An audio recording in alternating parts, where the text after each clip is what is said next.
This week in Jamaica Now, NWC says there is enough water to last until October, but urges conservation as catchments get low. Government gets tough on persons lighting open fires. Government and opposition clash over new tax laws, and more resignations at JFJ as fallout continues over sex ed program. The details of these and other stories coming up after the break. Reach anyone, anywhere in the world with the Gleaner online. Rich media, interactive banner ads, dynamic page wraps. With over 319,000 video views per month, place your video ad online and target select countries, states, and even cities. Increase, target, track. I'm Caroline Brown, and this is Jamaica Now. The National Water Commission, NWC, has sought to assure that Jamaica has enough water to serve the corporate area until October. And the utility company says it is constantly monitoring and regulating the available water supply systems. In the meantime, the Water Minister, Robert Pickersgill, says several measures are being explored to address leaks affecting the NWC systems.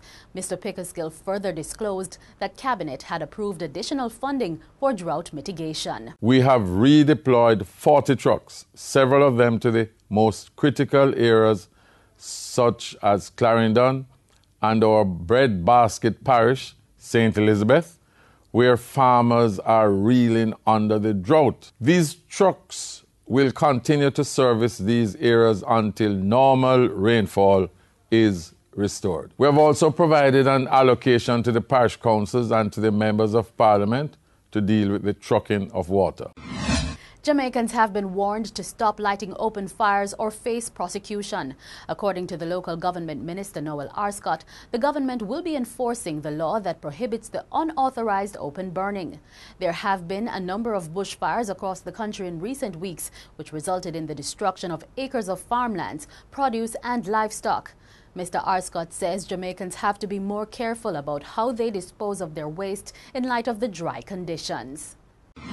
The Finance Minister, Dr. Peter Phillips, is maintaining that the government will not let up on tough measures as it goes after tax cheats. The parliamentary opposition has described the new measures in the Tax Collection Miscellaneous Provisions Act and the Tax Penalties Act as abusive and frightening. He just write up a certificate that says this is owed by the debtor.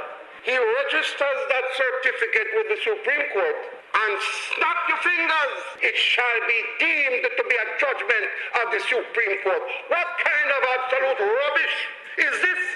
When you put these provisions in, what is going to happen, is that you're going to have people doing business here, but registering their companies abroad. And believe me, if you think that the authorities are smarter than many of these business people, you have to think again. The bills allow for, among other things, the reporting of tax delinquents to credit bureaus, garnishing of income and placing of liens on property for non-payment of taxes.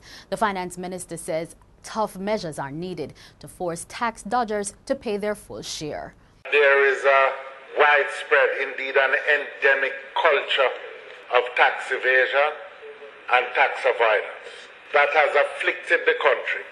And I dare say, Mr. Speaker, if we are to be honest, it is that failure to support the revenues on the part of so many persons that is at least in part accountable for the extent of the debt that has been built up over the years. International watchdog Amnesty International is demanding full transparency from the Jamaican government on allegations of human rights violations by the Jamaica Constabulary Force and the reasons for the sudden departure of Commissioner of Police Owen Ellington.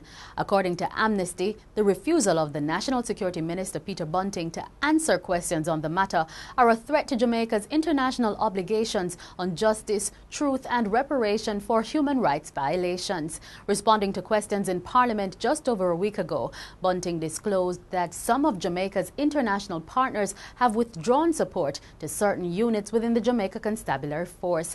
He cited concerns about extrajudicial killings by members of the security force and the May 2010 police military operation in West Kingston, which left more than 70 persons dead. However, the National Security Minister did not go into details, saying certain discussions with international partners cannot be disclosed. But Amnesty International says it is concerned about the lack of transparency in the entire affair. Human rights lobby group Jamaicans for Justice, JFJ, continues to be in turmoil, with Executive Director Kay Osborne the latest to resign.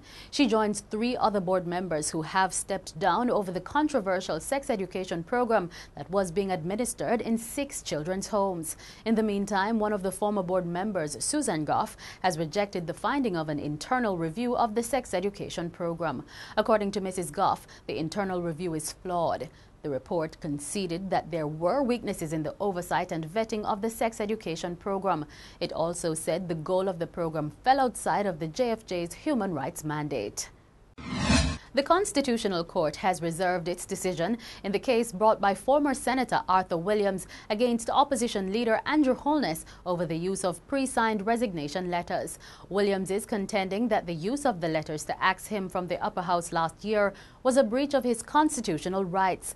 Holness's attorney, Georgia Gibson Henlin, argued that the use of the letters was valid and constitutional, but Williams's lawyer, Dr. Lloyd Barnett, argued that the letters were used to punish his client in the aftermath of the internal JLP leadership elections between Mr. Holness and Deputy Leader Audley Shaw.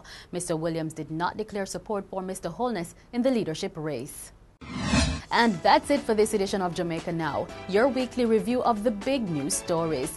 Send us your comments at onlinefeedback@gleanerjm.com. You may tune in to Power 106 FM for regular updates.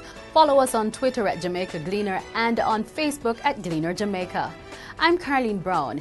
As we go, highlights from Glasgow, where Jamaica is among 71 nations at the 20th Commonwealth Games.